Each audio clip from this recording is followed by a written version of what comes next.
राज्यातील महिला सुरक्षित आहेत का असा प्रश्न सध्या घडणाऱ्या अनेक घटनांमुळे लोकांना पडत आहे। अशातच अशी एक धक्कादायक घटना राष्ट्रवादी काँग्रेस अजित पवार गटाच्या नेत्या रुपाली ठोंबरे यांच्यासोबतही घडली असून तो धक्कादायक अनुभव त्यांनी सोशल मीडियावर शेअर करत पोस्ट लिहिली आहे। त्यांनी सांगितले की अत्यंत भयानक प्रसंग होता कालचा। सायंकाळी 7 ते 7:30 ची वेळ भोर येथील पिसावरे या गावात आमचे बंधू अण्णा बांदल यांच्या घराची वास्तुशांतीसाठी निघाले।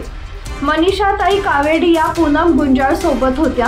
भोरमधून नांद या गावाकडचा मधला रस्ता हा अत्यंत शांत आणि छोटे रस्ते आम्ही ज्या दिशेला जात होतो त्या विरुद्ध दिशेने 2 व्हीलरवर 2 इसम गाडीला किक मारत होते। ते फुल प्यायलेले होते। आम्ही आपलं पुढे निघालो। महिला पाहून ते गाडीचा पाठलाग करत आमच्या मागे मागे जवळजवळ 1.5 ते 2 किलोमीटर आले। ते मागे येत आहेत हे समजताच गाडी थांबू नको, रस्त्यावर कोणीही नाही असं मनीषाला सांगितले। 2 व्हीलरची लाईट बंद करून हे 2 बेवडे गाडीच्या मागे येऊन 2 व्हीलर आडवी घातली। महिला आहे हे दिसत असताना सुद्धा एक माणूस डायरेक्ट अंगावर आला। तेव्हा तातडीनं मी गाडीतून उतरून त्याला जाब विचारायला सुरुवात केली। दोघे पूर्ण नशेतच होते। मग डायरेक्ट आरडाओरडा सुरू केला आणि काढ ती बंदूक असं म्हणाले। तेव्हा कुठं बेवडा स्थिर झाला। त्यानंतर त्याला माझी ओळख कळली।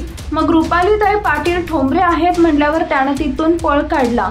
हे घडल्यावर क्षणभर मनात विचार आला, मला माझ्या जागेवर जर इतर कोणी महिला असत्या तर या 2 बेवड्यांनी काय केलं असतं याचा विचार न केलेला बरा। एखादा मोठा गुन्हा नक्कीच घडला असता। असे हे दारू पिऊन जे विकृत लोक फिरतात, नशेत गुन्हे करतात, यांचा बंदोबस्त करणं गरजेचं आहे। यांच्यावर कठोर कारवाई करणं, गुन्हा दाखल करणं गरजेचं आहे। दारू पिऊन रस्त्यावर अशा पद्धतीनं महिलांना, लोकांना त्रास होईल असं वागणं आणि यातून गुन्हे घडणं हे प्रकार फार मोठ्या प्रमाणात घडतात। त्यामुळे याच्यावर आळा बसणं अत्यंत गरजेचं आहे। त्यांना कायद्याची भीती बसणं सुद्धा गरजेचं आहे।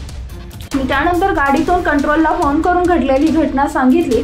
त्याच्या गाडीचा नंबर, त्याचा फोटो तोही पाठवला। अशा घटना कुठल्याही सर्वसामान्य महिलेसोबत, लोकांसोबत घडू शकतो। त्याच्यातून मोठा गुन्हा होऊ शकतो। त्यासाठी कारवाई होणं गरजेचं आहे। बेवडे जाताना फोटो, गाडी नंबर, फोटो काढला असल्या बेवड्यांना सोडायचं नाही, संघच बांधा। दारू पिऊन फिरणाऱ्या लोकांवर कारवाई झालीच पाहिजे। त्यातून गुन्हे घडण्यास हिंमत मिळते। माझ्या माता, भगिनी, मैत्रिणींनो, सक्षम व्हा। प्रसंगातून युक्त्या वापरून आपले रक्षण करा। आपली सुरक्षा, रक्षण आपल्यालाच करावी लागते। वेळप्रसंगी काली दुर्गा अवतार घ्यावाच लागतो। म्हणून काल आम्ही महिला बचावलो।